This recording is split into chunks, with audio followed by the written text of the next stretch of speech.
कोई ऐसी एबिलिटी जो आपको बाय बर्थ मिली है लेकिन आप उसका गलत इस्तेमाल करते हैं, तो इसका रिज़ल्ट क्या होता है?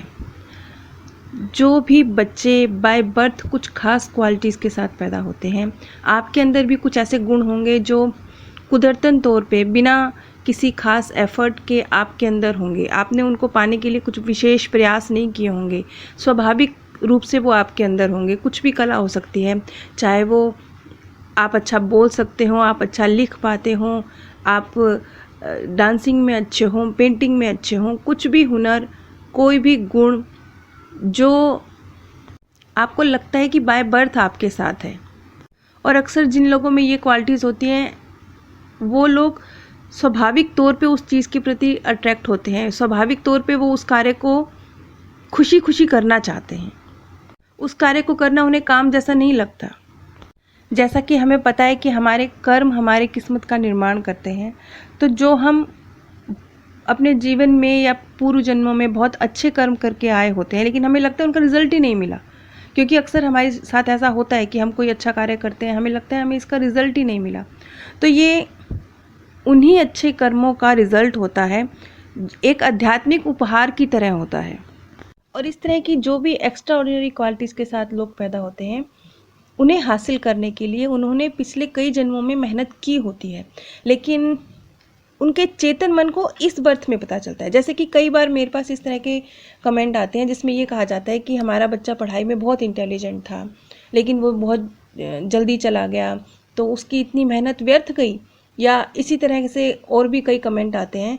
तो हमें इस बात को समझना चाहिए कि मेहनत व्यर्थ नहीं गई। अगर आपका बच्चा उसने पढ़ाई में बहुत ज़्यादा ध्यान दिया है, वो बहुत एक इंटेलिजेंट स्टूडेंट रहा है, तो ये चीज़ कैरी फॉरवर्ड होगी उसके नेक्स्ट बर्थ में। नेक्स्ट बर्थ में वो एक इस तरह का बच्चा बनेगा जो बहुत आसानी से, बहुत कम मेहनत में भी अच्छे रिजल्ट ला पाता है, थोड़ी सी मेहनत करता है और ज़्यादा समझ पाता है। इस तरह का एक बुद्धिमान बच्चा बन के पैदा होगा। यानी कोई भी क्वालिटी हो, कोई भी, अगर किसी ने अपने संगीत में बहुत मेहनत करी है, किसी ने अपने किसी भी हुनर को बढ़ाने में बहुत मेहनत की है, यहाँ तक कि इवन आप जीवन के सामान्य कार्यों में भी अगर बहुत मेहनत करते हैं और आपको लगता है कि आपको रिजल्ट नहीं मिला, या आपको लगता है कि अब मान लीजिए किसी व्यक्ति ने बहुत मेहनत से सही रास्ते पर चलकर धन कमाया, लेकिन उसकी बहुत जल्दी मृत्यु हो गई और उसने उस धन का कोई उपयोग नहीं किया, तो अब क्या होगा? अब नेक्स्ट बर्थ में भी, क्योंकि ये एक क्वालिटी है, आप अगर धन को सही तरीके से मैनेज कर पाते हैं, उसे सही तरीके से कमा पाते हैं और उसको सही तरीके से इन्वेस्ट कर पाते हैं, ये भी एक हुनर है। इस हुनर के साथ ही वो नेक्स्ट बर्थ में पैदा होगा, यानी ये उसकी क्वालिटी अगले बर्थ में कैरी फॉरवर्ड होगी। ऐसा नहीं है कि कोई ये सिर्फ ये जो हम कहते हैं कि नेक्स्ट बर्थ तक जाते हैं, ये सिर्फ हमारे कर्म नहीं जाते हैं, सिर्फ हमारे जो एक आपने अपने अंदर जो एबिलिटीज़ डेवलप की हैं, चाहे वो किसी भी स्तर पर कोई भी की हो, ये पॉजिटिव और पॉजिटिव के विपरीत दोनों पर लागू होती है बात। लेकिन अब इससे आगे बढ़कर मान लीजिए आप एक एक्स्ट्रा ऑर्डिनरी क्वालिटी के साथ पैदा हो गए, लेकिन अब आप क्या करते हैं? आप उस क्वालिटी का उपयोग किस तरीके से करते हैं? आप बस अपनी इस गुण को मैं धन और शोहरत कमाने में इन्वेस्ट करूं, या अगर आपने अपने इस गुण के साथ धन और शोहरत कमाया है तो उसको आप किसी नेक कार्य में इन्वेस्ट करते हैं, सही रास्ते पर चलते हैं। और अगर आपको सौभाग्य से धन मिला है, शोहरत मिली, तो आप उसका इस्तेमाल एक सही मंच पर करते हैं, सही तरीके से करते हैं, तो आप अपनी उस क्वालिटी को कई गुना उसमें इजाफा करते हैं। जैसे कि ये कहा जाता है ना कि जब भी आप कोई शुभ कार्य करते हैं तो आप ये ना माने कि आपने वो उस कार्य को अंजाम दिया है, आप ये माने कि परमात्मा ने आपको निमित्त बनाया है उस शुभ कार्य को अंजाम देने का। ये बात भी इसीलिए कही जाती है ताकि व्यक्ति में अहंकार पैदा ना हो, उस क्वालिटी का वो मिसयूज़ ना करे और सिर्फ उस दौलत और शोहरत को अपने फ़ायदे के लिए इस्तेमाल ना करे, जो उसको कई गुना, मतलब आप जब उसका सही इस्तेमाल करते हैं तो ना सिर्फ इस पृथ्वी पर उसका आपको बेनिफिट होगा, बल्कि आध्यात्मिक रूप से आप अपने आप को एक जंप देते हैं। आपने देखा होगा कि कुछ फिल्म स्टार्स आंखें बंद करके इस तरह के प्रोडक्ट्स का विज्ञापन करते हैं जो कि हार्मफुल हैं।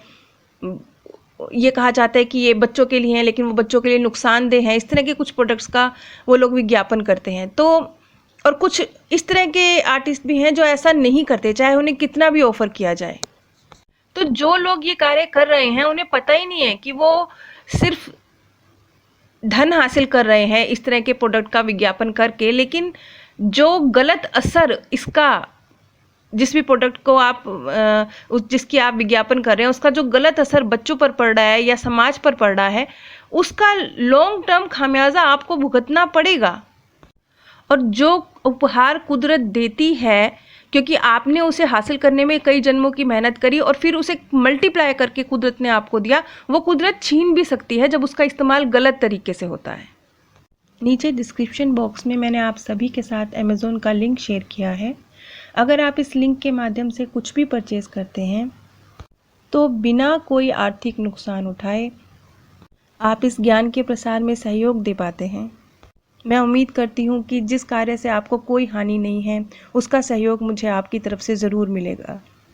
नीचे डिस्क्रिप्शन बॉक्स में मैंने अपने second channel path of happiness का लिंक भी दिया है, जिस पर मैनी लाइफ मैनी मास्टर्स की सीरीज़ ख़त्म हो चुकी है और सेम सोल मैनी बॉडीज़ की सीरीज़ चल रही है।